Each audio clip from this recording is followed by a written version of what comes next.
జై Gurudeva Datta. Welcome to Om Datta channel. Thank you very much for watching this channel videos. జై గురుదత్త. జై గురుదేవ దత్త. అవధూత చింతన శ్రీ గురుదేవ దత్త స్వామి మహారాజుకి జై. దత్త బంధువులందరికీ నమస్కారం అండి. మనము శ్రీ గురుదత్త ప్రభుల గురించి ఎవరికి తెలియని సమాచారంలో భాగంగా ఆ వీడియోలు చేసుకొని మన ఓం దత్త ఛానల్లో పోస్ట్ చేసుకుంటాం కదండి. అందులో భాగంగా ఈరోజు గురువారం కాబట్టి పారాయణం ఉంటుందండి. శ్రీపాద శ్రీవల్లభ ప్రభు సంపూర్ణ చరితామృతం నుండి ఈరోజు మనం రెగ్యులర్గా ప్రతి గురువారం చేసుకునే పారాయణము 13వ అధ్యాయము పారాయణం ఉంటుందండి. తర్వాత శ్రీ గురుదత్త ప్రభులు మనకి ఏమైనా చెప్పే అదృష్టాన్ని కలిగిస్తే అది మాట్లాడుకుందామండి. అంతా దత్తార్పణం దత్తప్రభు దయండి. పారాయణంలో శ్రీ తండ్రి పారాయణంలో తప్పులు జరుగుతూ చూడుతండ్రి, ఏమో తప్పులు జరగకుండా చూసి పారాయణం సంపూర్ణంగా ప్రశాంతంగా జరిగేలా చూడుతండ్రి.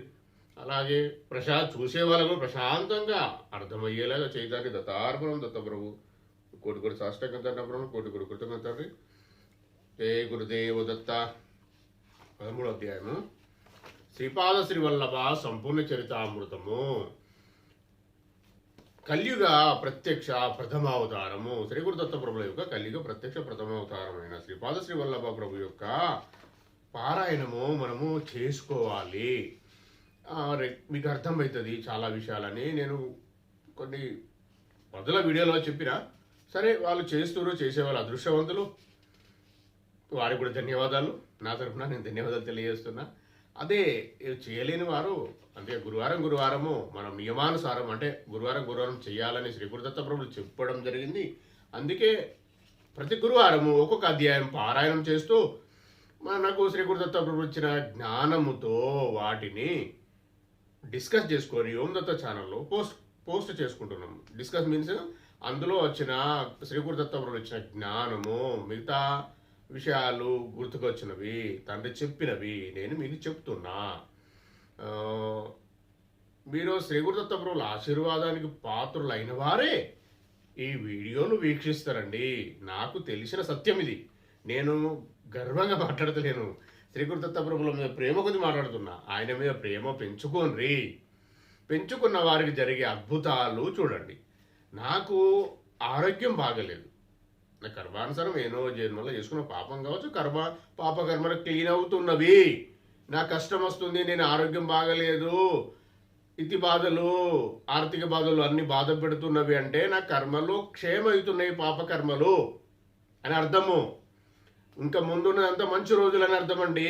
ఇది గుర్తుపెట్టుకోవాలి. ఈ లోపల మనము ఇంకా జ్ఞాన సముపార్జన చేసుకొని ధ్యానం ఎక్కువ పెంచుకొని శ్రీ గురుదత్త ప్రభుల పాదుకలు గట్టిగా పట్టుకొని ఇంకా దగ్గరికి వెళ్ళాలండి. ఇలాంటి సమయంలో దగ్గరికి వెళ్ళాల్సి ఉంటుంది. ఇట్లా దగ్గరికి వెళ్ళి పట్టుకోవాల్సి ఉంటుంది. ఇది చాలా ఇంపార్టెంట్ విషయం అండి. ఎవరు చెప్పరు, ఇది దత్తార్పణం. అందుకే ఎవరికి తెలియని సమాచారం అని నేను చెప్పడం జరుగుతున్నది. తెలిసిన వారైతే ఇదివరకే చాలా మంది స్ప్రెడ్ అవుతుండే కానీ చాలా మందికి తెలుస్తుండే కదా. నేను 25 సంవత్సరాల నుంచి చూస్తున్నా అండి. నాకే శ్రీ గురుదత్త ప్రభులు విషయాలు ఎక్కువ తెలుస్తూనే నేను అనుకుంటున్నా. మిగతా వాళ్ళు తెలిస్తే మరి వాళ్ళు చెప్పాలి కదా. ఎందుకు చెప్పుతలేరండి? దీంట్లో ఏమైనా మర్మం ఉందా? ఉంది. మా సమయం వచ్చినప్పుడు చెప్తా నేను ఎంత పెద్ద మర్మం ఉందో. మీరు ఎవరికి మంచి జరగాలని చూసేవారు లేరండి. అట్లాంటిది మనమేమనుకుంటున్నాము, ఎవరి దగ్గరికో పోతే ఎవరో ఉపదేశం చేస్తే ఎవరి ఆశ్రమాలకు వెళ్ళి దర్శనం చేసుకుంటే మనకు ఏమో వస్తుంది అని అనుకుంటాను. అది తప్పుడు వ్యవహారం. అది నేను ఆశ్రమాలకు వెళ్ళొద్దు, పీఠాధిపతుల దగ్గర వెళ్ళొద్దు, గురువుల దగ్గర వెళ్ళొద్దు అని నేను చెప్పడం లేదు. కానీ మీ ఇష్టం. దత్తప్రభు ఇష్టం. అదే మీరు జయ గురుదత్త అని కూడా మీరు ఇంట్లో ఉండి మీ ఇష్టదేవ నామస్మరణ చేసుకుంటూ అదేదో ఆ సమయం ఏదో ఇంట్లో గడపండి. మీ ఇష్టదేవం గుడికి వెళ్ళండి,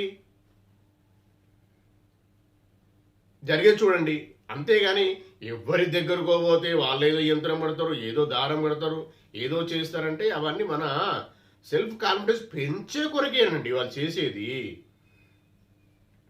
ఈ విశ్వంలో ఎవరికైనా ఏదైనా అంటే ఇతి బాధలు అంటారా, ఆర్థిక బాధలు అంటారా, ఇంకేదంటారా, గ్రహశాంతులు అంటారు, ఇంకేదో అంటారు. అవి దత్తార్పణం. అవి చేసి సాల్వ్ చేసే అధికారం ఎవ్వరికి లేదండి. దత్తార్పణం ఆయనకు తప్పించి ఎవ్వరికి లేదు. గుర్తుపెట్టుకోండి. ఒకటే ఒక విషయం అండి, మీ ఇష్టదైవం కానీ మీ గురువుల దగ్గరికి వెళ్తే వారేం చేస్తారు, మీరు వారిని మొక్కితే ఇలా మొక్కుతా మీరు వారిని మొక్కుతారు. అంతే. గురు పరంపరగా అట్లా పైకి ఆయన దగ్గర పోతుంది. అదే ఇష్టదేవం దగ్గరికి వెళ్తే మీది రాసుకుంటారు. ఇలా పలానా మహేష్ వచ్చిండో ఈ సమస్య ఉంది, ఈ కష్టాలతో బాధపడుతుండ్రు అని రాసుకుంటారు. ఎంత పర్సెంటేజ్ ఉన్నది, పుణ్యం ఎంత ఉన్నది, పాపం ఎంత ఉంది, మొత్తం రాసి ఆ షీట్ ఆయన పంపిస్తారు. రెగ్యులర్ పోతారు వీళ్ళు, లేదు పంపించేస్తారు. అది ఎప్పుడో నీ లైన్ వచ్చినప్పుడు నీ కర్మక్షేమం, ఎంత పాపం ఉన్నది, ఎంత పుణ్యం ఉన్నది, పుణ్యం ఉంటేనే మొత్తం జరుగుతుంది, లేదు.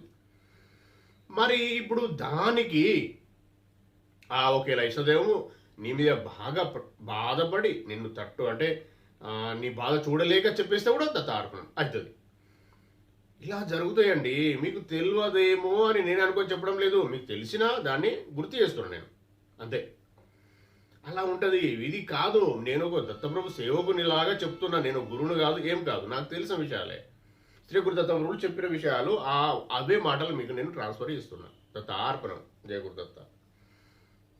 ఇలా ఉంటుందండి. మనము చేసుకోవాలి, మనమే చేసుకోవాలి. ఎంత పారాయణము నాకు వెళ్తూ బాగా లేకున్నా, ఎలాంటి పరిస్థితుల్లో ఉన్నా నా ధ్యానం ఆగదండి, నా పారాయణ లాగై, నా పూజలు, నేను పరమాత్మని మొక్కే ఆ సాధన, నామస్మరణ, ఇలాంటి ఏ రోజు కూడా దత్తప్రభు దేవాలన ఆటంకం జరగలేదండి. ఇలా ఉంటుందండి. ఎవరైతే సమర్పణ భావంతో ఉన్న వారికి ఇది జరుగుతుంది. సమర్పణ భావం, శరణాగతి ఇవన్నీ ఒకటే అండి. చెయ్యాలి, చేస్తూ ఉంటే మన మార్గం సుఖమవుతుంది. అంతేగాని అవి చేస్తూ ఇంకా వాటిని స్ట్రాంగ్ చేసుకోవాలంటే సద్గ్రంథ పారాయణం, సత్సాంగత్యం, సత్పురుషుల దర్శనం, క్షేత్ర దర్శనం, మంచి క్షేత్ర దర్శనం, చైతన్య క్షేత్ర దర్శనం. అది నార్మల్ క్షేత్ర దర్శనం కాదు. అక్కడికి వెళ్ళి మళ్ళీ నాకేం కాలేదని కూడా అనకూడదు. ప్రతిదానికి సరెండర్ కావాలి, ప్రతిదానికి యాక్సెప్ట్ చేయాలి. ప్రతిదీ ఓకే, సరే తండ్రి, సరే నీ ఇష్టం తండ్రి అని చెప్పుతూ ఇలా మాట్లాడుతూ వెళ్ళాలి. ఇలా మనకు మనమే సమాధానం చెప్పుకుంటూ వెళ్ళాలి. అద్భుతాలు ఏం జరగవండి, ఎవరు చెయ్యరు.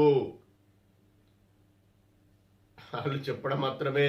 ఆయనకు ప్రాధేయపడతారు, ఆయనకు మన గురించి రిక్వెస్ట్ చేస్తారు, అంతే. వాళ్ళు మన ప్రార్థనను వారికి అప్పచెప్తారు. తండ్రి మహేష్ వచ్చిండు, ఇది పరిస్థితి అని చెప్తారు. చెయ్యడం చేయకపోవడం ఆయన ఇష్టం. పాపపుణ్యాలు చూడడము వీళ్ళ పని, ఆయన పని కాదు. ఆయన ఏదైనా ఎనీ టైం ఎక్కువ సెకండ్లు వేసేస్తాడు. నాతో ఇంకేం చెప్పాలనుకుంటాడు కాబట్టి నాకు అవుతలే అని అనుకుంటా. ఇట్లా అనుకోని సరే తండ్రి యాక్సెప్టెడ్, నీ ఇష్టం తండ్రి, తారకం తండ్రి అనుకుంటా నేను. అలా ఉంటుందండి. మొన్న మండే రోజు మార్నింగ్ నుండి 9-10 వరకు కూడా ఏం తినలేదండి నేను. అంతే. నేను ఆకలి కానిది నేను.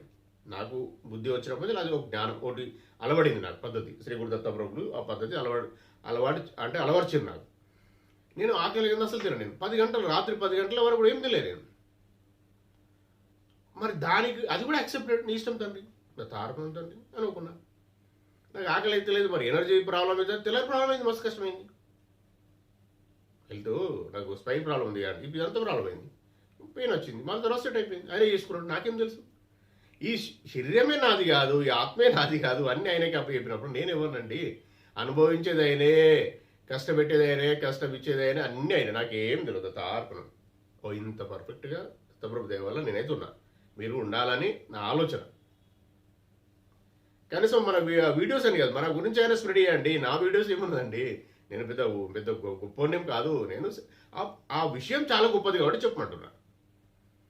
మళ్ళీ ఇంకో విషయం కూడా మీకు చెప్తున్నా, నాకు ఇందులో డబ్బులు ఏమి వస్తలేవండి. నేను ఓన్లీ శ్రీ గురు దత్తప్రభుల సేవకుని సేవ చేస్తున్నా. నేను చేస్తూనే పోతా అండి. తర్వాత విషయం అది నాకేం తెలియదు. ఆయన ఇష్టం, ఆయన ఏం చేస్తారు ఆయన ఇష్టం. తారకం. జయ గురుదేవదత్త. మనం పారాయణలోకి వెళ్దామండి. జయ గురుదేవదత్త. ఇంకా పారాయణ పెద్ద ఉంటే మీకు వీడియోస్ పెద్ద అయితే మీకు కష్టం పెద్ద చూడడం, మీకు మంచి విషయాలు స్కిప్ అయిపోతాయి. అది బాధ నాదంతా. ఏంటంటే మంచి విషయాలు మళ్ళీ నాకైతే తెలుపుకోవచ్చు కదండి. ఎవరికి నీ ఇష్టం ఉండదు బిడ్డ, నువ్వు చెప్తున్నావు వెళ్ళు అంటాడు నన్ను. ఇప్పుడు నేను ఏం చేయాలండి? ఇది విషయం నాది. 13వ అధ్యాయం అండి, ఆనంద శర్మ వృత్తాంతము. ఈరోజు మనము శ్రీపాద శ్రీ వల్లభ సంపూర్ణ చరితామృతంలో 13వ అధ్యాయము కంటిన్యూగా చేసుకునే అధ్యాయంలో పారాయణం చేసుకోబోతున్నామండి. దత్త దిగంబర శ్రీపాద వల్లభ దత్త దిగంబర. అధ్యాయం 13. ఆనంద శర్మ వృత్తాంతము. నేను సుబ్బయ్య శ్రేష్ఠి నుండి అనుమతి తీసుకొని కురువాపురం దిశగా ప్రయాణం సాగించి తిని రాత్రి సమయమున నాకొక గ్రామం చేరుకుంటుని. మధుకరమునకు ఎవరింటికి పోవాలైనానని ఆలోచించుచుంటిని. తన వీధి అరుగు మీద సుఖాసీనుడైన పక్కనున్న వారితో సంభాషణ చేయుచున్న బ్రాహ్మణ్ణు చూచితిని. అతని కన్నులు తేజస్వంతములై ఉండెను. కనుల నిండుగా కరుణారసము చిప్పిల్లుచుండెను. అతడు నన్ను సాధారణంగా లోనికి ఆహ్వానించి భోజనమిడెను. భోజనానంతరం ఇట్లు చెప్పనారంభించెను. నాయన, నన్ను ఆనంద శర్మ అని అందురు.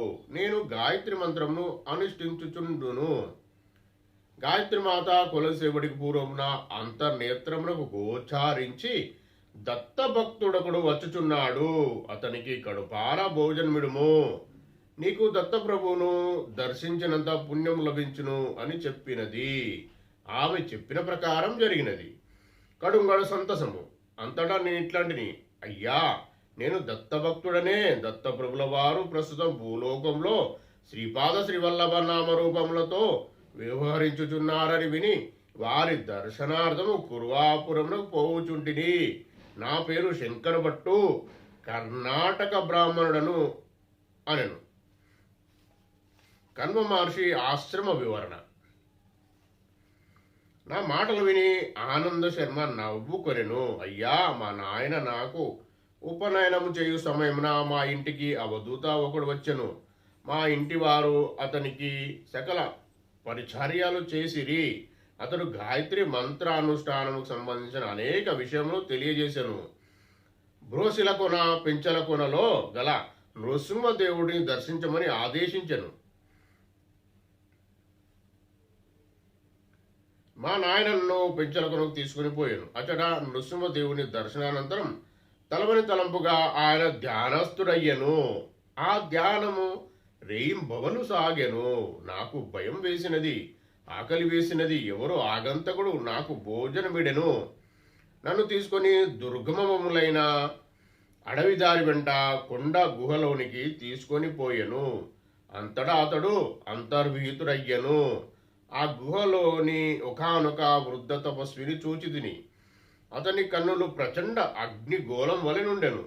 అతడు 101 మంది ఋషులచే సేవింపబడుచుండెను.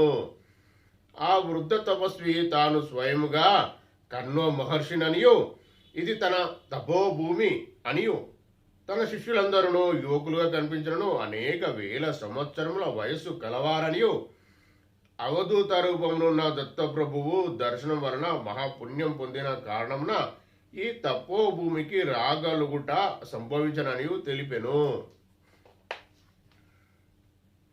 నాకు సంభ్రమాశ్చర్యములు కలిగి నోట మాట రాదాయను.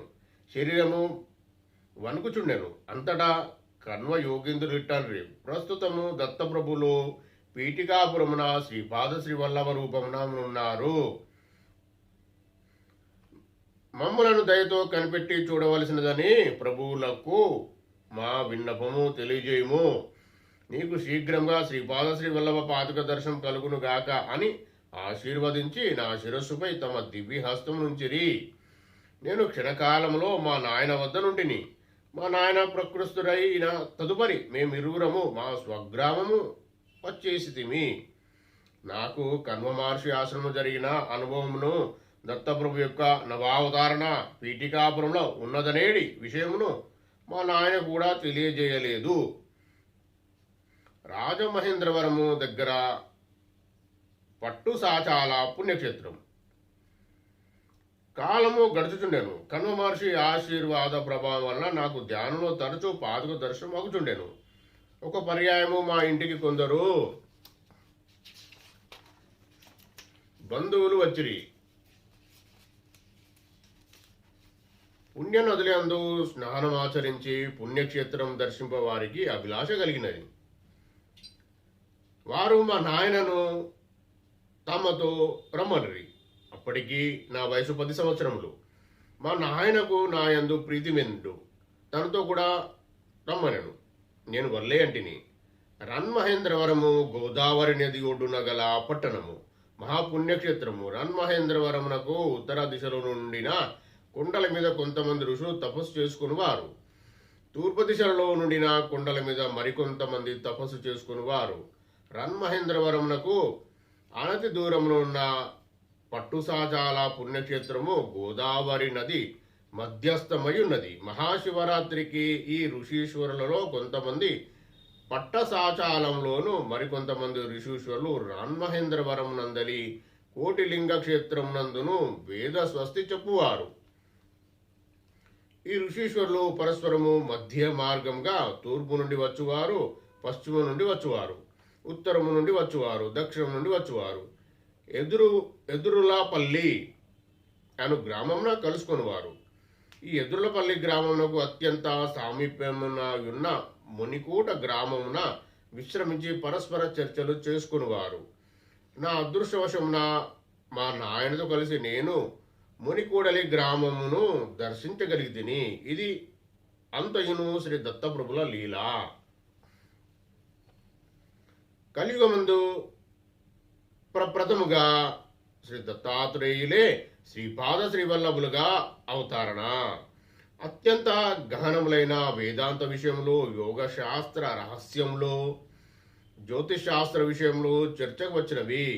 ఆ చర్చలలో పాల్గొన్న మహామునులందరూ ముక్తకంఠంతో శ్రీ దత్తప్రభుల వారు శ్రీపాద శ్రీవల్లభ నామమున పీఠికాపురంలో అవతరించి ఉన్నారనియు, కలియుగంలో ఇది సంపూర్ణ ప్రప్రథమ దత్తావతారమనియు, భౌతిక రూపము వారి దర్శనం పొందుటకు వీలు లేని వారు ధ్యాన ప్రక్రియ వలన తమ తమ హృదయంలోనే దర్శించగలరనియు, ఈ అవతారం అత్యంత శాంతిమయము, కరుణారస పరిపూర్ణం అని తేల్చి చెప్పిరి.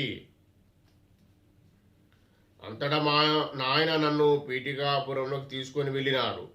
మాతో వచ్చిన పండిత బృందము పాదగాయ తీర్థమునందు స్నానమాచరించి కుక్కుడేశ్వర దేవాలయం నందలి వివిధ దేవతలను దర్శించి అర్చించి అచట నుండి వేద స్వస్తి చెప్పుచు శ్రీ బాపనారుల వారింటికి బయలుదేరిరి. శ్రీ బాపనారుల వారు శ్రీ అప్పలరాజు శర్మ గారు తమ పండిత బృందంతో వేద స్వస్తి చెప్పుచు మమ్ములను కలుసుకొనిరి. అది ఎంతయోనో మనోహరమైన దృశ్యము. అటువంటి దివ్య భవ్య దృశ్యములను చూచుట కూడా పూర్వజన్మలోని సుకృత విశేషమున గాని పొందలేని విషయము. శ్రీపాదుల వారి దివ్య మంగళ స్వరూప వర్ణన. మాకు అందరకును శ్రీ బాపనారుల ఇంట విందు భోజనం ఏర్పాటు చేయబడినవి. శ్రీపాద శ్రీవల్లభుల వారి వయస్సు 5 సంవత్సరములు మించి లేదు. పాలుగారు పసి వయస్సునందున్న ఆ దివ్య శిశువు అత్యంత తేజోవంతుడు, వర్చస్వి, బహురూపాసి, ఆజానుబాహుడు. నేత్రద్వయం నుండి అనంతమైన ప్రేమ కరుణ మహాప్రవాహముగా బయలువెడులుచుండెను. నేను వారి శ్రీపాదములను సృశించగా వారు తమ అభయహస్తము నా తలపై ఉంచిరి. జన్మ జన్మాంతరమునందునను నా అనుగ్రహం నీపై ఉండును. కడపటి జన్మమునందు వెంకయ్య నామమున అవధూతయై నిరతాగ్నిహోత్రువై అకాలము సంభవించినప్పుడు వర్షమును కురిపింప సమర్థుడవై సాంసారిక జనుల ఇతిబాధలను తీర్ప సమర్థుడవై వెలుగొందుగాక అని ఆశీర్వదించిరి. అంతటా నేను ఇట్లాంటిని శ్రీపాదుల వారి లీలలు ఆలకించుకొలది చిత్ర విచిత్రములు ఉన్నవి. గాయత్రి మంత్ర సాధనలోని రహస్యములు ఎరిగింప ప్రార్థన. శ్రీపాదులచే గాయత్రి మంత్ర సర్వాక్షర మహిమ వర్ణన. ఆనంద శర్మ ఇట్లా నుడివెను. గాయత్రి శక్తి విశ్వవ్యాప్త శక్తి, దానితో సంబంధము స్థాపించుకుని ఎడల సూక్ష్మ ప్రకృతి స్వాధీనమగును. దాని వలన భౌతికము, మానసికము, ఆత్మకు సంబంధించిన క్షేత్రంలోని అన్ని సంపత్తులు పొంద వీలు కలుగును. శరీరం నందలి విభిన్న అంగముల నుండి నాడులు శరీరం అంతటను వ్యాపించి ఉండును. కొన్ని నాడులు కలిసిన ఎడల గ్రంథి అను పిలువబడును. జపయోగం నందు నిష్ఠులైన వారు ఆయా మంత్రమును ఉచ్చరించుట వలన ఆయా గ్రంథులను జాగృతం చేయుదురు. ఆయా గ్రంథుల యందు నిబిడీకృతమైన శక్తులు వ్యక్తీకరించబడుచుండును.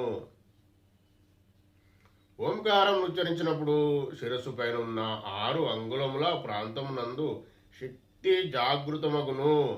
బూహ అను దాన్ని ఉచ్చరించినప్పుడు కుడి కన్ను పైన 4 అంగుళములు ఉన్న ప్రాంతం జాగృతమగును. బూహ అను దానిని ఉచ్చరించినప్పుడు మానవుని త్రినేత్రం పైన ఉన్న 3 అంగుళములు ప్రాంతము జాగృతమగుచున్నవి. స్వాహ అను దానిని ఉచ్చరించినప్పుడు ఎడమ కన్నునకు పైన 4 అంగుళములున్న ప్రాంతము జాగృతమగును. ఆజ్ఞాచక్రము ప్రాంతమునందు తాపిని గ్రంథి అందు సాఫల్య శక్తి నిబిడీకృతమై ఉన్నది. దీనికి తత్ అను దానిని ఉచ్చరించవలెను. ఎడమ కన్ను ఉన్న ప్రాంతమున సఫలత అను గ్రంథి అందు పరక్రమము శక్తి నిబిడీకృతమై ఉన్నది. దీని కొరకు సహ అను దాన్ని ఉచ్చరింపవలెను. కుడి కన్ను యందు విశ్వ అను గ్రంథి కలదు. దీనిలో పాలన అను శక్తి ఉన్నది. దీనిని జాగృతం చేయుటకు వి అను దాన్ని ఉచ్చరించవలెను. ఎడమ చెవి యందు దృష్టి అను గ్రంథి కలదు. దీనిలో మంగళకరము అను శక్తి నిబిడీకృతమై ఉన్నది. తు అను అక్షరం ఉచ్చరించుట వలన ఇది జాగృతమగును.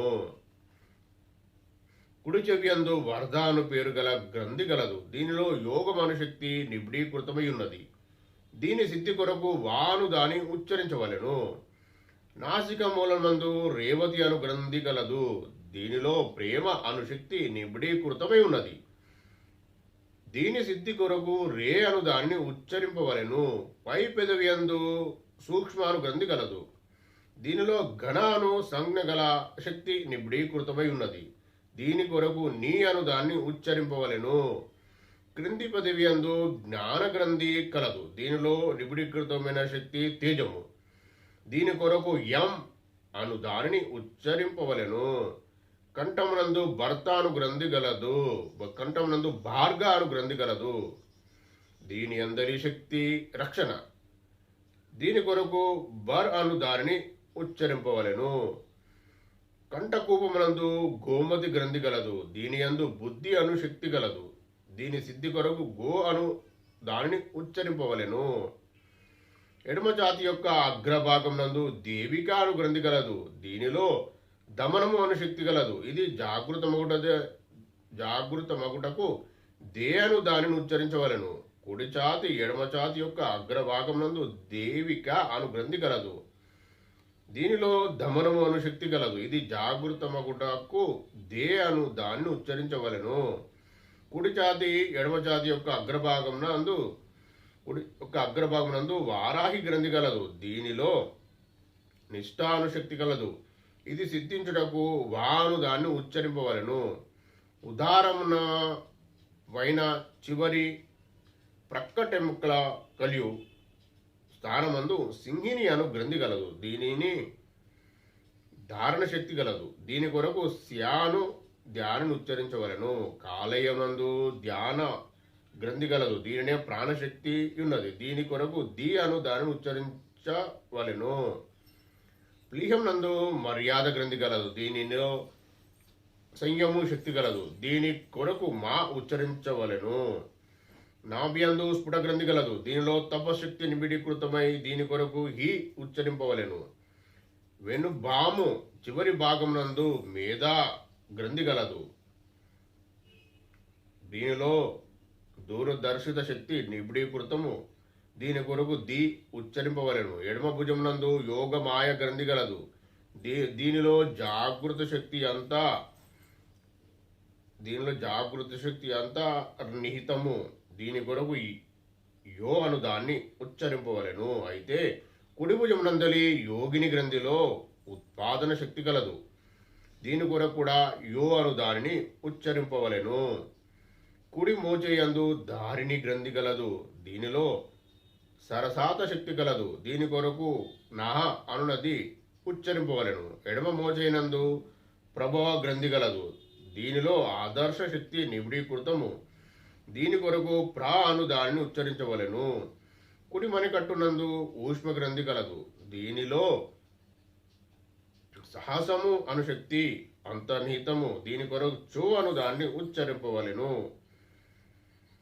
కుడి అరచేయందు దృశ్యాను గ్రంథి కలదు, దీనిలో వివేకం అనడే శక్తి కలదు, దీని కొరకు ద అంతర్నిహితము, దీని కొరకు అను దాన్ని ఉచ్చరింపవలెను. ఎడమ అరచేతి అందు నిరంజన గ్రంథి కలదు, దీనిలో సేవాను శక్తి కలదు, దీని కొరకు యాత్ అను దానిని ఉచ్చరింపవలెను. ఈ విధంగా గాయత్రి మంత్రమునందలి 24 అక్షరములకును 24 గ్రంథులకును 24 రకములైన శక్తులకును సన్నిహిత సంబంధం కలదు. 9 అను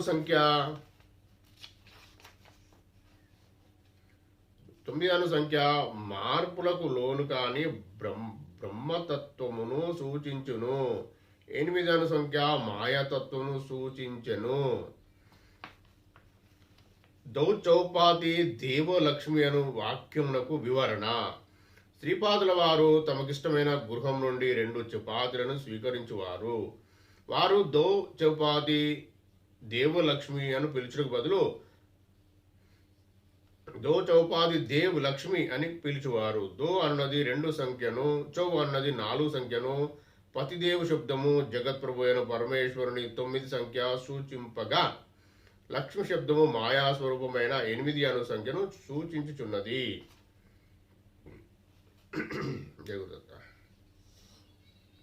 అందువలన 2, 4, 9, 8 అను సంఖ్య ఒక వింత సంఖ్యయే ఉన్నది. తాను గాయత్రి స్వరూపమనియో పరమాత్మననియో పరాశక్తిని కూడా తానేననియో సూచించుటకు ఈ సంఖ్యను శ్రీపాదుల వారు ఈ విధంగా అన్వయించిరి. అంతటా నేను ఇట్లాంటిని, అయ్యా, గాయత్రి మంత్రంలోని 24 అక్షరముల గురించి మీరు చెప్పినది కొంత అవగాతమైనది. అయితే 9 అను సంఖ్య పరమాత్మ స్వరూపం అంటిరి, 8 అనున్నది మాయా స్వరూపం అంటిరి. ఇది నాకు అంతగా అవగాతం కాలేదు. 9వ సంఖ్య వివరణ. అంతటా ఆనంద శర్మ ఇట్లు నుడివేను, నాయనా శంకర భట్టు, పరమాత్మ ఈ విశ్వమునకు అతీతుడు. అతడు ఎటువంటి మార్పులకు లోను కాని వాడు. 9 అన్నది ఒక విచిత్ర సంఖ్య. 9 1 చేత గుణింపగా 9 వచ్చును. 9ని 2 చేత గుణింపగా 18 వచ్చును. అయితే 18లోని 1ని 8కి కలిపిన 9 సంఖ్య వచ్చును. 9 3 చేత గుణించిన 27 వచ్చును. దీనిలో 2ను 7ను కలపగా తిరిగి 9 వచ్చును. ఈ విధంగా 9కి ఏ సంఖ్య చేత గుణించినను వచ్చిన సంఖ్యలో విడివిడి అంకెలను కలపగా వచ్చిన 9 మాత్రమే అవుతున్నది. అందుచేత 9 అనున్నది బ్రహ్మతత్వమును సూచించుచున్నది. అంతేగాక గాయత్రి మంత్రము కల్పవృక్షం వంటిది. దీనిలోని ఓంకారము భూమి నుండి పైకి వచ్చేది మూలకాండమని గ్రహింపుము. భగవంతుడున్నాడనేది జ్ఞానమును పరమేశ్వరుని యందు నిష్టను ఓంకారోచ్చారణం వలన పొందవచ్చును. మూలకాండం యొక్క 3 శాఖలను భూవహ స్వాహ అనునవి వర్ధిల్లినవి. భూ అనున్నది ఆత్మజ్ఞానం కలిగించుటకు సమర్థము. భువహ అన్నది జీవుడు శరీరధారిగా నుండగా అనుష్ఠింపదగిన కర్మయోగమును సూచించును. స్వా అనున్నది సమస్త ద్వంద్వములందును స్థిరత్వం కలిగి ఉండి సమాధి స్థితిని పొందుటకు సహకరించును. గాయత్రి వివరణ. భూహ అను శాఖ నుండి తత్, సవిత, వరేణ్యం అను ఉపశాఖలు ఉద్భవించినవి. శరీరధారికి జీవన విజ్ఞానం కలిగించుటకు తత్ ఉపకరించును. శక్తిని సముపార్జించుటకు చేయుట సవితు అనున్నది సహకరించును. వరేణ్యం అనున్నది మానవుడు తన జంతు ధర్మను అతిక్రమించి దివ్యుడుగా మార్పు నందుటకు సహకరించును. భూహ అను శాఖ నుండి భర్గో దేవస్య ధీమహి అను 3 శాఖలను ఉద్భవించినవి. భర్గో అనున్నది నిర్మలత్వము పెంపొందించును. దేవస్య అన్నది దేవతలకు మాత్రమే సాధ్యమైన దివ్య దృష్టిని కలిగించును. ధీమహి అన్నది సద్గుణములను పెంపొందించును. స్వాహ అను దాని నుండి దియో యోనః ప్రచోదయాత్ అను ఉపశాఖలు ఉద్భవించినవి. దియో అను దాని వలన వివేకము, యోన అను దాని వలన సంయమం, ప్రచోదయాత్ అను దాని వలన సమస్త జీవరాశుల యందు సేవాభావము పెంపొందించుటకు సహకరించును. అందుచేత గాయత్రి కల్పవృక్షమునకు 3 శాఖలను, ఒక్కొక్క శాఖలో 3 ఉపశాఖలు కలవని నీకు అవగాతమైనది కదా. అందుచేత 2, 4, 9, 8 అన్నది శ్రీపాదుల వారికి సూచించే సంఖ్య. దానిలో 9 అను దాని గురించి నీకు వివరించి తిని. 8వ అను సంఖ్య మాయాస్వరూపం, అదియే అనగా మాతతత్వము. 8ని 1 చే భాగించిన 8 వచ్చును, 2 చేత భాగించిన 16 వచ్చును, దీనిలోని 1ని 6 కలిపిన 7 వచ్చును. ఇది 8 కంటే తక్కువ. అదేవిధంగా 3 చేత గుణించిన 24 వచ్చును, దీనిలోని 2ను 4ను కలిపిన ఎడల 6 వచ్చును, ఇది 7 కంటే తక్కువ. ఈ రకంగా సృష్టిలో సమస్త జీవుల రాశులలోని శక్తులను ఆరింపజేయుతత్వం జగన్మాత యందు కలదు. ఎవడు ఎంత గొప్పవాడైనను వానిని తక్కువ చేసి చూపగల శక్తి మాయాస్వరూపమునకున్నది. శ్రీపాద శ్రీవల్లభులు గాయత్రి మాత స్వరూపము. వారు అనగా దేవి సమేత శ్రీదత్తులు. వారిని మనోవాక్కాయ కర్మలచే ఆరాధించు వారికి సమస్త మనోవిషము సిద్ధించును. గాయత్రి మాత యందు ప్రాంతకాలంలో అంశారుడైన బ్రహ్మశక్తి, మధ్యాహ్న కాలమందు గరుడారూఢ అయిన వైష్ణవ శక్తి, సాయం సమయమునందు వృషభరూఢుడైన శాంభవి శక్తియును ఉండును. గాయత్రి మంత్ర అధిష్టాన దేవత సవితాదేవి. త్రేతాయుగంలో శ్రీ పీఠికాపురమందు భరద్వాజ మహర్షి సావిత్రి కాటక చయనం చేసిన ఫలితముగా శ్రీపాద శ్రీవల్లభులు పీఠికాపురంన అవతరించిరి. సవితాదేవత ప్రాంతకాలమందు ఋగ్వేద రూపంగా నుండును, మధ్యకాలమందు యజుర్వేద రూపం నుండును, సాయంకాలమందు సామవేద రూపంగా నుండును, రాత్రి కాలమందు అధర్వణ వేద రూపంగా నుండును. మనకు కంటికి కనిపించు సూర్యుడు కేవలం ఒక ప్రతీక మాత్రమే. యోగులు బహోన్నత స్థితిని పొందినప్పుడు త్రికోణాకారమైన మహోజ్వాలమానంగా ప్రకాశించు బ్రహ్మయోనిని దర్శింపగలరు. దీని నుండియే కోటాను కోట్ల బ్రహ్మాండములో ప్రతిక్షణం ఉద్భవించుచుండును, ప్రతిక్షణం నందును సంరక్షించబడుచుండును, ప్రతిక్షణం నందును విధ్వంసం గావించబడుచుండును. ఈ విధంగా ప్రతిక్షణమందును సృష్టి స్థితి లయములు కావింపబడుచుండును. అసంఖ్యాకమైన ఈ ఖగోళములన్నింటినీ సృష్టి స్థితి లయములు గావించు సవితాశక్తికే సావిత్రి అని పేరు. అయితే సావిత్రియు అభిన్న స్వరూపములు. శివములను కాల్చుటకు ఉపయోగించు అగ్నికి లోహిత అని పిలిచెదరు. భోజన పదార్థములు తయారు చేయటకు ఉపయోగించు అగ్నిని లోహిత అని పిలిచదు. అదేవిధంగా పరాస్థాయిలో గాయత్రిగా, అపరాస్థాయిలో సావిత్రిగా ఒకే మహాశక్తి వ్యవహరించుచున్నది. జీవరాశుల పరిణామ క్రమంలో ఇహలోక సంబంధములు అవసరం ఎన్నో కలవు. అవి అన్నీ సావిత్రి మాత అనుగ్రహం వలన సిద్ధించును. జీవరాశులకు ఆధ్యాత్మికోన్నతి గాయత్రి మాత అనుగ్రహం వలన సిద్ధించును. ఇహలోకం నందు సకల సుఖభోగములను అనుభవించుటకు, పరలోకం నందు విముక్త స్థితి యందు దివ్యానందమును అనుభవించుటకును సమన్వయం కావలసి ఉన్నది. శ్రీపాదులు శ్రీచరణాశ్రితులకు ఇహపర లాభములు రెండును సిద్ధించును. తక్కిన దేవతారాధనకును శ్రీ దత్తారాధనములకును గల వ్యత్యాసం ఇదియే. శ్రీపాదుల శ్రీచరణాశ్రితులకు ఇహపర లాభములు రెండును సిద్ధించును. నాకు ఆనంద శర్మ మహాశైలు సెలవిచ్చినది ఎంతయో అపూర్వము. అంతటా నేనిట్లాంటిని మహాభాగా మీరెంతయో ధన్యులు. శ్రీపాదుల వారు శ్రీ నరసింహ సరస్వతి అవతారం ధరించదని వింటిని. ఆ అవతారము శ్రీకృష్ణ సరస్వతి అను వారికి గురువులుగా స్వీకరించదరని వింటిని. ఇది ఏమి విచిత్రము. ఆనంద శర్మ ఇట్లు చెప్పసాగాను. భగవంతుని అవతారము వచ్చినది భక్తుల కొరకు. మానవ రూపము ధరించి వచ్చినది ఉత్కృష్ట మానవుడు ఏ విధంగా నుండవలనో ఆచరించి బోధించును. సన్యాసాశ్రమను ఉద్ధరింపవలసినయున్నది. తాను సన్యాసి కావలసినన్న తనకు కూడా ఒక గురువు కావలను. గురువు బహు యోగ్యుడై ఉండవలను. సాక్షాత్తు అవతార పురుషునికి గురువు కాగల యోగ్యత కోటికొక్కరికి ఉండును. అవతార పురుషుడు జన్మించిన వంశంలో 80 తరములు వారు తరించెదరు. ఆ వంశం నందు విశేష రాశులుగా పడి ఉండవలను. అదేవిధంగా అవతార పురుషునకు గురువుగా ఉండేటి వ్యక్తి వంశం కూడా పరమ పవిత్రంగా ఉండవలను. తాటంకపురంలో తనకు వాజపేయాజుల వారి వంశం నందు మాయనాచార్యుడను మహానీయుడు జనించను. అతని భార్య పేరు శ్రీమతి. వారు పుణ్య దంపతులు. వారు ధర్మీల నందికొట్కూరు ప్రాంతమునందలి మంగళాపురం నందు జీవించసాగిరి. మాధవుడు, సాయనుడు, భోగినాథుడు అను వారు జన్మించిరి. సనాతన ధర్మము ఉద్ధరించుటకు మాధవుడు విద్యారణ్యుడైనాడు. మహాతపసంపన్నులైన బాపనారులు సూర్యమండలం నుండి శ్రీశైల మల్లికార్జున లింగం నందు శక్తిపాతములనిచ్చిరి. వాస్తవమునకు శ్రీదత్తుల వారి శ్రీచరణములు శ్రీ పర్వతములపై అవతరించినవి. శ్రీపాదుల వారి శ్రీచరణములు శ్రీ పర్వతంపై అవతరించుట ఎంతో అద్భుతమైన విషయము. పర్వతము పేరు శ్రీ దత్తప్రభు చరణములు శ్రీచరణములు. ఈ నవావతారణముకు శ్రీపాద శ్రీవల్లభ నామం ఎంతో తగియున్నది. బాపనారుల వంశమునకు మాయనాచార్యుల వారి వంశమునకు ఎన్నో తరముల నుండి సంబంధ బాంధవ్యములు కలవు. మల్లాది వారింట ఆడపడుచు జన్మించి వాజపేయాజుల వారి కూడలనియు, వాజపేయాజుల వారింట ఆడపడుచు జన్మించిన మల్లాది వారి కూడలనియు చమత్కారము అనుకొనిడివారు. అయితే బాపనారుల తమ కుమార్తె సకల సౌభాగ్యవతి సుమతి మహారాణిని వాజపేయుల వారింటి కోడలిగా చేయలేదు.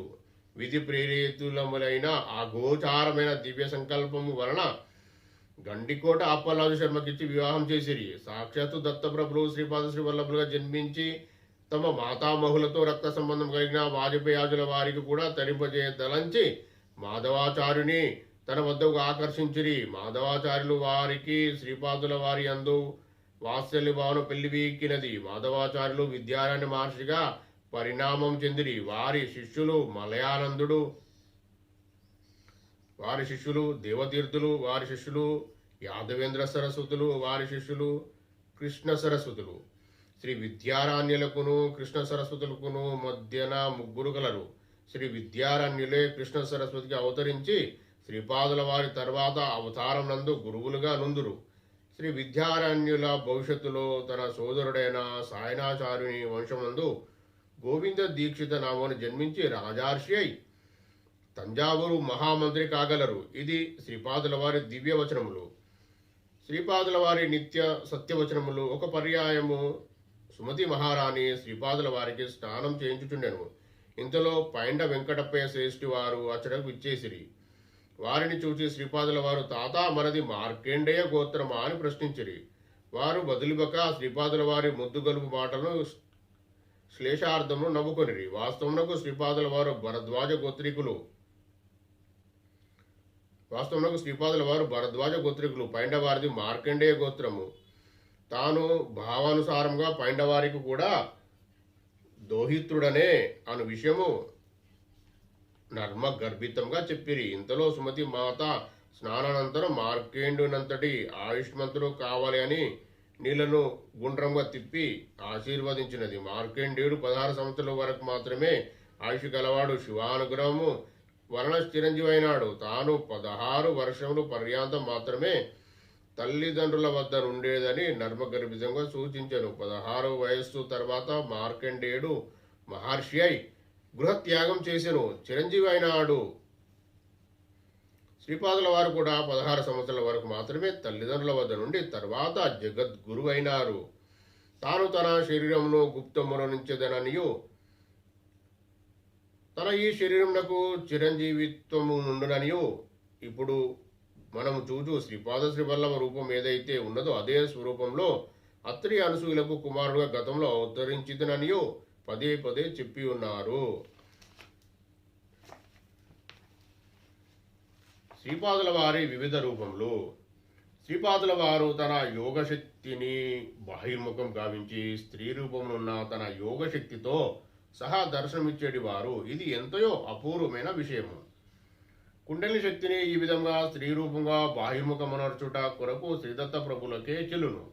16 సంవత్సరాల వయసు నుండి ఆ నవ యౌవన దంపతి రూపమున బాపనారులకును రాజమాంబకును జనని జనకులకును నరసింహవర్మ దంపతులకును వెంకటప్పయ్య శ్రేష్ఠి దంపతులకును మరికొందరు ఈ విషయం దర్శించిరి. వారిరువురును వివాహము సంకల్పించిన తల్లిదండ్రులు కేవలం నిరాశ మాత్రమే ఎదురయ్యను. తాము భవిష్యత్తులో దివ్య దంపతి రూపమున దర్శనమీయ సంకల్పించినారనుటకు ప్రప్రథమమున వారు అవధూత రూపమును సుమతి మాతకు దర్శనమిచ్చినప్పుడే సూచించిరి. అవధూత సుమతి మాతతో ఇట్లరి, అమ్మా నీ కుమారుడు 16 సంవత్సరాల వరకు మీ వద్ద నుండును. వానికి వివాహం చేయ సంకల్పించిన వినడు సరికదా, గృహత్యాగం చేసి వెడలిపోవును. అందుచేత అతని మనోభీష్టమును అనుసరించి నడుచుకొనవలసినది. నీ అనగాదత్తులు ఆది దంపతులు, వారికి చావు పుట్టుకలు లేవు. వారు సదా లీలా విహారులు. వారు శ్రీపాద శ్రీవల్లభ రూపమునను, శ్రీ నరసింహ సరస్వతి రూపమును, స్వామి సమర్థుల రూపమును అర్ధనారీశ్వరులయుందురు. మండల కాల అర్చన మరియు శ్రీపాద శ్రీవల్లభ చరితామృత పారాయణం వల్ల కలుగు ఫలములు. ఇది దైవరహస్యము. శ్రీపాదుల వారు గణేష చతుర్దశిన అవతరించడంలో ఒక గొప్ప విశేషమున్నది. లాభుడను వాడు శ్రీ గణేశుని పుత్రుడు. ఒకానొక కల్పంలో ఒకానొక యుగము అతడు లాభాద మహర్షి అని పేరుగాంచను. శ్రీకృష్ణ అవతార సమయమున అతడే నందుడై జన్మించను. శ్రీ వాసవి మాత ఈ పృథ్వీపై అవతరించినప్పుడు అతడే భాస్కరాచార్య నామమున అవతరించను. శ్రీపాద శ్రీవల్లభ అవతారమున అతడే శ్రీపాదుల వారికి మాతామహుడై జన్మించను. తన భక్తుల యొక్క సమస్త విఘ్నమును పోగొట్టదలంచి తమ చైతన్యంలో విఘ్నేశ తత్వమును స్థిరంగా నిలుపుకొని శ్రీపాదులు అవతరించిరి. వారు చిత్తా నక్షత్రం నందు అవతరించిరి. దీనికి 21వ నక్షత్రమైన ఆస్థా నక్షత్రం నందు కురువాపురమున అదృశ్యులైరి. జాతక ప్రకారం 27 నక్షత్రములందు సంచరించు 9 గ్రహముల వలన కలుగు అనిష్ట ఫలము తొలగిపోవుటకు శ్రీపాదుల భక్తులు మండల దీక్షను వహించవలెను.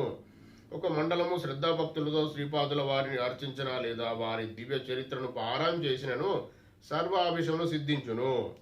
మనోవిద్ధి చిత్తహంకారం ఒక్కొక్కటికి దశ దిశలలో తమ స్పందనను ప్రకంపనలను వెలువరించుచుండును. అనగా వాటి ప్రకంపనలు విడివిడిగా 40 దిశలో వెలువడుచుండును. ఈ 40 దిశల్లోని ప్రకంపనలు అరికట్టి శ్రీపాదుల వారిపై మళ్లించిరి. శ్రీపాద శ్రీవల్లభ చైతన్యము అవి చేరును. అచట అవి తగు రీతిన సంస్కరింపబడి యోగ్యమైన స్పందనలు మార్పు నుండి తిరిగి సాధకును చేరును. అంతటా సాధకుని ధర్మబద్ధమైన అన్ని కోరికలు సిద్ధించును. నాయన శంకరభట్టు, నీవు శ్రీపాదుల వారి చరితమును లిఖింపగలవని అంతర్దృష్టితో తెలుసుకుంటుని. లోకంలో వ్యవహారంలో ఉన్న పారాయణ గ్రంథములతో రచయిత యొక్క వంశావళి కేవలం మొక్కుబడిగా చేయు వివిధ స్తోత్రం వగేరా ఉండును. నీవు వ్రాయు ప్రభు చరిత్రముని వంశావళి వర్ణనము అనవసరము. ప్రభువులను ధ్యానించి నీ అంతర్నేత్రములో శ్రీపాదుల వారిని నిలుపుకొని అందరినీ సులభంగా అర్థమగు రీతిలో రచింపుము. అప్పుడు శ్రీపాదుల వారి చైతన్యము నీ లేఖిని నుండి ఏది వెలువరించినా దాన్ని మాత్రమే సత్యం చేయగలదు. ఆ రకమైన స్ఫూర్తితో వ్రాయబడు గ్రంథములకు గాని ఉచ్చరించబడు మంత్రములకు గాని చందోబద్ధత ఉండవలసిన అవసరం లేదు. కొద్దిమంది మహాభక్తులు తమకు దైవ సాక్షాత్కారమైనప్పుడు వారి వారి స్థానిక భాషలో వ్యవహారికంలోని పదముల స్తోత్రం చేసిరి. వారు సాధారణ వ్యాకరణ నిబంధనలు కూడా అతిక్రమించిరి. అయినను ఆ స్తోత్రములను విధముగానే పఠింపవలెను. చందోబద్ధంగా ఉండవలెను గదా అని మార్పు చేసినచో అనుకున్న ఫలము లభింపదు. దత్తుని యొక్క ఏ పదజాలంతో భగవానుడు సంతుష్టుడై వరంనిచ్చనో ఆ పదములలో భగవానుని అనుగ్రహ శక్తి నుండును. ఆయా పదములతో కూడిన స్తోత్రము మనస్సు పఠింపునప్పుడు మన చైతన్యము తొందరగా భగవత్ చైతన్యమునకు సామీప్యంలో నుండును. భగవానుడు భావప్రియుడు గాని బాహ్యప్రియుడు కాదు. భావన అన్నది శాశ్వతమైన శక్తి. ఈ విషయమును గమనింపు అని నుడివేను. అంతటా నేను ఇట్లాంటిని, అయ్యా భోజనానంతరము సద్గురుని గురించిన గోష్ఠి ఎంతయో ముదా పాహము. ఇంకనూ శ్రీపాదుల వారి అవతార విశేషము తెలియజేసి నన్ను కృతార్థుని చేయ ప్రార్థన. ఆనంద శర్మ ఇట్లు పలికెను, శ్రీపాదుల వారు మల్లాది వారికిని పైండవారికిని వత్సవాయి వారికిని కూడా చాలా సన్నిహితమైన భాష చేత వెల్లడి చేయుటకు వీలులు గాని రుణానుబంధము గలవారు. ఆ 3 కుటుంబముల వారికిని పుణ్య బలమెంతో ఉన్నది. అందువలన ఆ 3 కుటుంబాల వారి నుండి తన తండ్రికి వారిచ్చు ద్రవ్యమును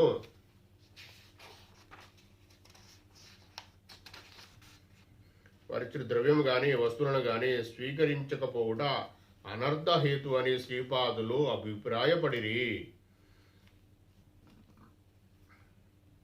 శ్రీపాదుని అభిష్టం మేరకు పండగ పబ్బములందే గాక ఇతర సమయములందు కూడా అప్పలాజు శర్మ దంపతులు తమ సంతానంతో సహా మల్లాది వారింటికి పైండవారింటికి వత్సవాయి వారింటికి యథేచ్ఛగా పోయేటి వారు. పైండవారు ఒకానొక పండగ రోజున అప్పలాజు శర్మ దంపతులను తమ ఇంటికి ఆహ్వానించిరి. శ్రీపాదుల వారిని తమ ఒడిలో కూర్చోబెట్టుకొని తూగుటూయాలలో శ్రీ వెంకటప్పయ్య శ్రేష్ఠి వారు ఊగుచుండిరి. ఆ రోజున శ్రేష్ఠి ఎంతయో గంభీరంగా నుండిరి. దానికి కారణం ఉన్నది. పీఠికాపురంలో ఒక ప్రసిద్ధుడైన జ్యోతిష్కుడు ఉండేవాడు. అతడు ఒడ్ర దేశమునకు పోయి జ్యోతిషము అభ్యసించెను. అతడు చెప్పిన జ్యోతిషము పొల్లుపోయిన దాఖలాలు లేవు. అతడు అతి ఖచ్చితంగా ప్రాణప్రయాణ సమయమున సూచించగలడు. ఫలానా రోజున ఇన్ని విగడియలు హృదయ సంబంధ రోగముచే శ్రేష్ఠి పంచత్వము నొందనని చెప్పాను. కొన్ని ఔషధ మొక్కలను, గ్రహములను, నక్షత్రములను, కొన్ని పవిత్ర వృక్షములను, యోగ ప్రక్రియలను సన్నిహిత సంబంధం కలదనియో, తానొక ఔషధ రాజమును తాయెత్తు నిచ్చదననియో, దానివలన అపమృతు దోషము హరించడని అప్పలాజు శర్మకు బదిలి తనను తమ కుల పురోహితునిగా చేసుకునవలసినదని చెప్పాను. ఈ విధమునము శ్రేష్ఠి నిరాకరించెను. నా జ్యోతిషం తప్పిన ఎడల నేను శిరోముండనం చేయించుకొని గర్ధముపై ఊరేగదనని పండితుడు ప్రతిజ్ఞ చేసెను.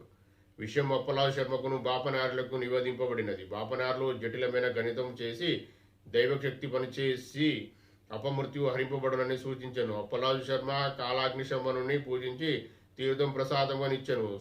సుమతి మాత పైండవారింట్లో అభ్యంగ స్నానం ఆచరించి ఆడబిడ్డ హోదాలో పట్టు పుట్టములను ధరించి పైండవారిచ్చిన నగలను ధరించి ప్రసన్నవదనమే తన చిన్నాయనగా భావించు శ్రేష్ఠి వద్దకు వచ్చాను. ఇంతలో శ్రేష్ఠికి హృదయం నందు బాధ కలిగి అమ్మా అని పిలిచాను. దగ్గరలో ఉన్న సుమతి మాత, నాయనా నన్ను పిలిచితివా అని పరుగున వచ్చి దివ్యమంగళ స్వరూపమైన శ్రీహస్తంతో శ్రేష్ఠి హృదయము స్పృశించెను. శ్రేష్ఠి ఒడిలో ఉన్న శ్రీపాదుల వారు పో అని గట్టిగా అరిచిరి. శ్రేష్ఠి ఇంట ఒక ఆబోతు ఉండెను. అది వెంటనే గిలగిల తన్నుకొని కొన్ని క్షణములలో అసులు బాసెను. శ్రేష్ఠి రక్షించబడెను. ఈ విషయము జ్యోతిష్కునకు తెలిసెను. అతడు వెంటనే శ్రేష్ఠి ఇంటికి పరుగున వచ్చెను. తిరిగిలో తన అమోఘ జోక్ష్యము తప్పిపోయినందులకు అతడు లోలోన ఎంతో దుఃఖించెను. జ్యోతిష్కునితో శ్రీపాదులు ఇట్లా, నీవు జ్యోతిష్కుడవే, చాలా గొప్ప పరిశ్రమ చేసిన వాడవే. నాయనా, జ్యోతులన్నిటికీ జ్యోతినైనా నేనుండగా శ్రేష్ఠికి అపమూర్తి మేలా? నీవు శిరోముండనం చేయించుకుని గార్ధముపై ఊరేగనక్కరలేదు. నీవు పశ్చాత్తాప్తుడవైనా చాలును. నీ తండ్రి తన జీవించుండగా శ్రేష్ఠి వద్ద అప్పు తీసుకొనినా ఆ అప్పును తీర్చివేసి తినని అబద్ధం ఆడాను. ఆ అబద్ధం కూడా గాయత్రి సాక్షిగా ఆడాను. దాని ఫలితంగా శ్రేష్ఠి ఇంట ఆబోతుగా జన్మించాను. శ్రేష్ఠి ధర్మాత్ముడు గనక ఆ ఆబోతునకు సమృద్ధిగా మేత పెట్టుచుండెను. హీన జన్మ నొందిన నీ తండ్రికి ఉత్తమ జన్మను ప్రసాదించి తిని అపమృత్యువాత పడనున్న శ్రేష్ఠి యొక్క కర్మఫలమును ఆబోతునకు బదలాయించి తిని నీవు ఈ ఆబోతునకు దహన సంస్కారం నుంచి అన్నదానం చేయుము. నీ తండ్రికున్న కర్మఫలం నశించును, ఉత్తమ గతి కలుగును. శ్రీపాదులు ఈ వచనం ప్రకారమే ఆ జ్యోతిష్కుడు నడుచుకున్నాను. ఆయన శంకరభట్టు శ్రీపాదుల వారు అనేక పద్ధతుల్లో ప్రాణరక్షణ చేసేదరు. ఒక్కొక్క పర్యాయము రాబో జన్మలోని కొంత ఆయుష్ను తగ్గించి ఈ జన్మలో ఆయుష్ పెంచగలరు. లేదా కర్మ ఫలితములను బదలాయించు పద్ధతిలో శ్రేష్ఠికి జరిగినట్లు చేయగలరు. శ్రేయాభిలాషి అయిన ఒకని ఆయుష్ నుండి ఆ వ్యక్తికి ఆయుష్ పెంచగలరు. అసాధారణ పద్ధతిలో మృత్యువునే శాసించి ఆయుర్దాయం నీయగలరు. శరీరంలో పెరుగుదలను నిలుపుదల చేసి యోగి ప్రాణశక్తిని తన అదుపులో ఉంచుకొనును. శ్రీపాదులు యోగ సంపూర్ణ అవతారులు. వారికి అసాధ్యం లేదు. ఉచ్ఛ్వాస నిశ్వాసల గతిని విచ్ఛేదనం చేయుట వలన ముక్తిని సాధించుట సులభతరము. క్రియాయోగి తన ప్రాణశక్తిని ఆజ్ఞ, విశుద్ధ, అనాహత, మణిపూర, స్వాధిష్టాన మూలాధార చక్రం చుట్టి పైనుంచి క్రిందికి, క్రింది నుంచి పైకి పరిభ్రమించినట్లు చేస్తాడు. ఒక క్రియకు పట్టే కాలము 1 సంవత్సరంలో జరిగిన ప్రకృతి సహజమైన ఆధ్యాత్మిక వికాసమునకు సమానమవుతుంది. నాయన, అహోరాత్రములోనూ 3వ వంతు సమయంలో 1000 క్రియలు జరిగితే కేవలం 3 సంవత్సరముల కాలంలో సహజ ప్రకృతి ద్వారా 10 లక్షల సంవత్సరంలో వచ్చే పరిణామం వస్తుంది. పురాణములలో అనేక వేల సంవత్సరాలు తపస్సు చేసిన యోగుల గురించి చెప్పేటప్పుడు ఆ కాలం సహజంగా ప్రకృతిని పట్టే పరిణామ కాలము అని అర్థం చేసుకోవాలి. అంటే ఆయా యోగులకి పట్టే వాస్తవ కాలము గాను వేరు కాను, ఆ పరిణామం ప్రకృతి సిద్ధంగా రావడానికి పట్టే కాలం వేరుగాను అర్థం చేసుకోవాలి. బ్రహ్మదేవుడు ప్రతి జీవికి ఆయుర్దయాన్ని ఇచ్చి శ్వాస ప్రశ్వాసలను నిర్ధారిస్తాడు. అంతేగాని ఇన్ని సంవత్సరములుగా అని నిర్ణయించడు. క్రోధము, ఆవేశం వంటి దుర్లక్షణములు ఉన్నప్పుడు శ్వాస ఎక్కువగా ఖర్చు అవుతుంది. తద్వారా ఆయుర్దాయము తగ్గుతుంది. మన చాంచల్యం కలిగిన కోతి చాలా ఎక్కువ శ్వాసలు తీసుకుంటుంది. 300 సంవత్సరములు జీవించగలిగే తాబేలు కోతి తీసుకునే శ్వాసలలో 8వ వంతు మాత్రమే ఒక నిర్దిష్ట కాలంలో తీసుకుంటుంది. ఆనంద శర్మ సద్గోష్ఠి వలన నేనెంతో అయినాను. ఉదయాన్నే కాళ్యాన్ని తీర్చుకొని ఆనంద శర్మ అనుజ్ఞ తీసుకొని శ్రీ వల్లభుల దర్శనార్థం కుర్వాపురంనకు బయలుదేరాను. 13వ అధ్యాయం సంపూర్ణం. శ్రీ వల్లభులకు జయము జయము. జయ గురుదేవ దత్త. సర్వం శ్రీ పూర్ణపుర బ్రహ్మ పరమాత్మైన శ్రీ గురుదత్త ప్రభుల చరణారవిందార్పణమస్తు. దత్త దిగంబర శ్రీపాద వల్లభ దత్త దిగంబర నృసింహ సరస్వతి దత్త దిగంబర జయ గురు దత్త దిగంబర. జయ గురుదేవ దత్త.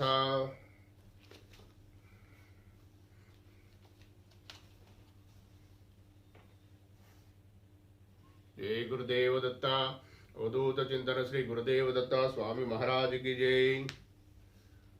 మనము ఈరోజు శ్రీ గురుదత్త ప్రభుల కలియుగ ప్రత్యక్ష ప్రథమావతారమైన శ్రీపాద శ్రీ వల్లభ ప్రభుల సంపూర్ణ చరితామృతం నుండి రెగ్యులర్గా మనం గురువారం చేసుకునే 13వ అధ్యాయము శ్రీ వల్లభ ప్రభుల ఆశీర్వాదంతో ప్రశాంతంగా ముగించడం అండి. జయ గురుదేవ దత్త. అందుకు శ్రీ గురుదత్త ప్రభులు కోటి సాష్టాంగ దండాప్రమాణాలు, కోటి కృతజ్ఞతలు. మీరు కూడా ప్రశాంతంగా వీక్షించి దీంట్లో ఉన్న మర్మాలు అది మనం కొంత నాకు అర్థమైంది చెప్తా. గాయత్రి మంత్రం యొక్క ఉపయోగాలు, అంటే గాయత్రి మంత్రము అనేది ఎలా చేయాలి, ఏం చేయాలి అనేది, అందులో దాని అర్థాలు ఏంటిది అనేది ఉంది. అయితే దీంట్లో ఉన్న విషయం ఏంటంటే, ఏదో ఒక విషయము, ఏదో ఒక మంత్రం కానీ ఏదైనా పూర్తిగా దాని వివరణ తెలియంది చేస్తే ఫలితము ఉండకపోవచ్చు. ప్లస్ ఇంకో విషయం ఏంటంటే దాని మీద మనసు లగ్నం కాకపోవచ్చు. జయ గురుదేవ దత్త. ఇది విషయం అండి. అందుకే దాని వివరణ, గాయత్రి మంత్రం యొక్క వివరణ ఇవ్వబడింది. అయితే గాయత్రి మాత శ్రీ వల్లభ ప్రభులు వేరు కాదు. అయితే కొందరు ఏం చేస్తారంటే ఈ వివరణ తెలియకుండా గాయత్రి మంత్రం చెయ్యొద్దని చెప్పరు. గాయత్రి మంత్రం చేయకూడదు, జంజనం లేకుండా చేయకూడదు, ఉపనయనం లేకుండా చేయకూడదు, ఇంకేదో ఏదో చెప్తా ఉంటారండి. తారపనం అవన్నీ నిజాలు కాకపోవచ్చండి. వివరణాత్మకంగా పూర్తిగా ఒక మంత్రం గురించి కానీ ఒక విషయం గురించి కానీ, అంటే ఏదైనా నామం గురించి కానీ పూర్తిగా తెలుసుకొని చేస్తే అది పరిపక్వత స్ట్రాంగ్ అవుతుంది. దాని మీద మన మనసు లగ్నం అవుతుంది. అంతే విషయము. అంతేగాని అది చేయకూడదు, ఇది వీరికి అర్హత లేదు, వారికి అర్హత లేదు అని చెప్పడం కరెక్ట్ కాదండి. ఇది విషయం అండి. మనం శ్రీ గురుదత్త ప్రభుల ఆశీర్వాదంతో ఇంత మంచిగా విషయం చెప్పినందుకు, తెలియజెప్పినందుకు శ్రీ గురుదత్త ప్రభులు కోటి కృతజ్ఞతలు, కోటి సాష్టాంగ దండ ప్రమాణాలు. నేను మళ్ళొచ్చే వీడియోలో అంటే ఎలా విషయాలు ఇప్పుడు నాకు ఇందులో అర్థమైంది. ఇప్పుడు ఇందులో చెప్పడము చెప్పగలుగుతా, నాకేం ప్రాబ్లం లేదు. వీడియో లెంతీ అవుతుంది. సరే దత్తయ్యని అడుగుదాం, దత్తప్రభు ఇలా చెప్తారా?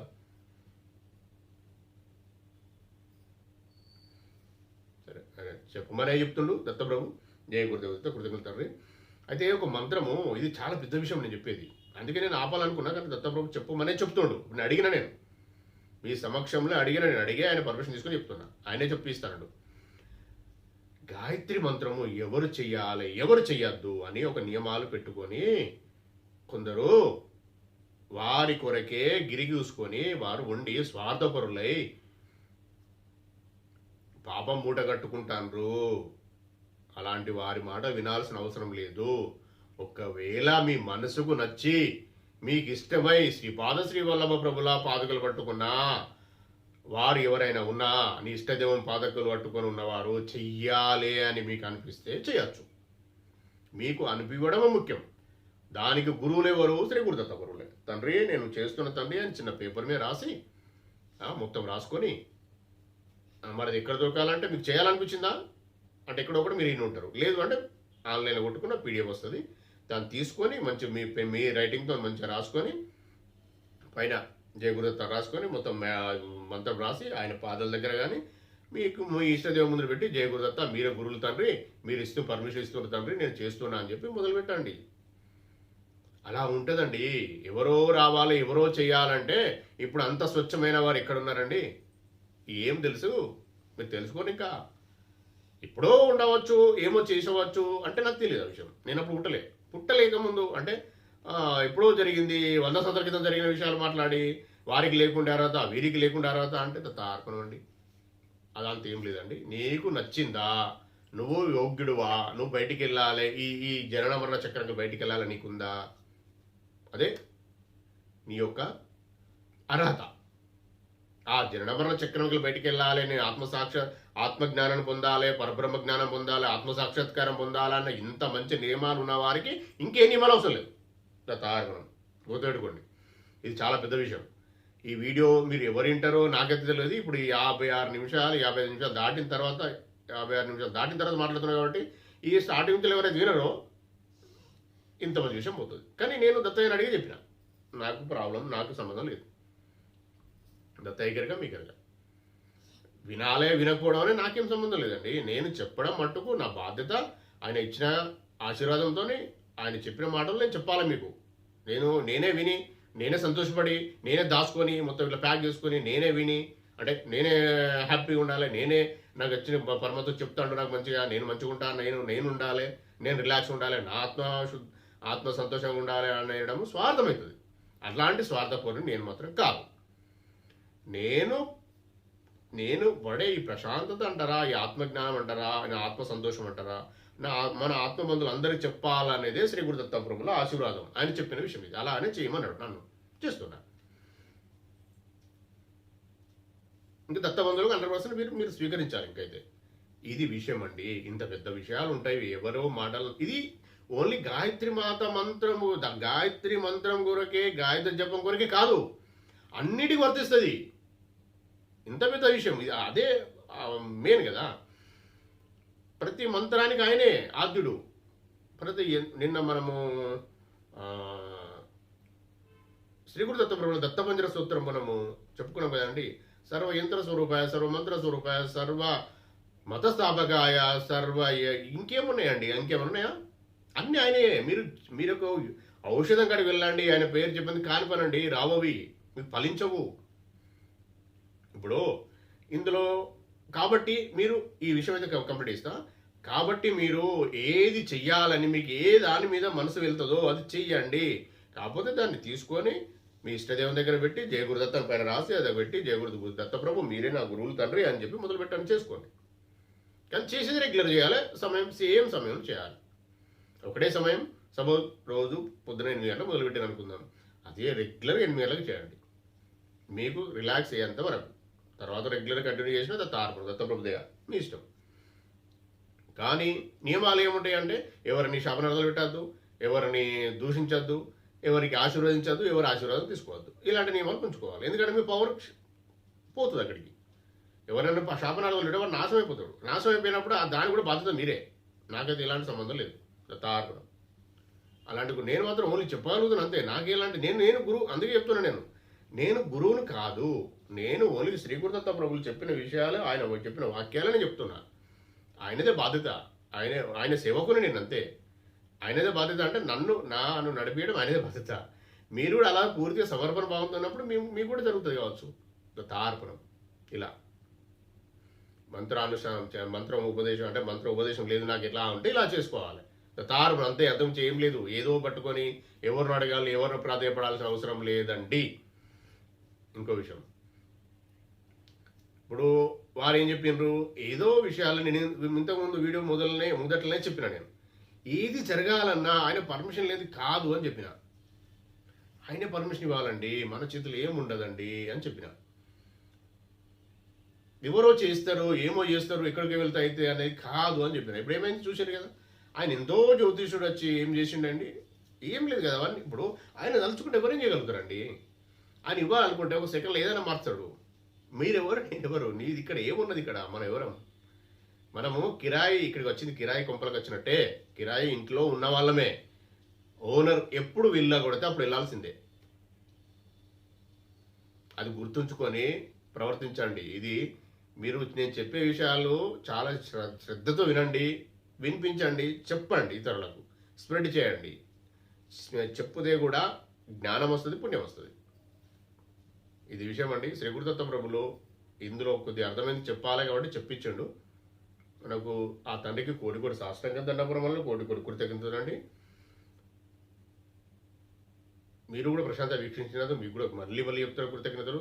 దత్త దిగంబర శ్రీపాద వల్లభ దత్త దిగంబర నృసింహ సరస్వతి దత్త దిగంబర జై గురు దత్త దిగంబర. అవధూత చింతన శ్రీ గురుదేవ దత్త స్వామి మహారాజ్ కి జై గురుదేవ దత్త. ఈ వీడియో గనుక మీకు నచ్చినట్లయితే లైక్ చేయండి, షేర్ చేయండి, సబ్స్క్రైబ్ చేయండి. దత్తబంధులందరికీ చేరేలా చూడండి. దత్తార్పణం.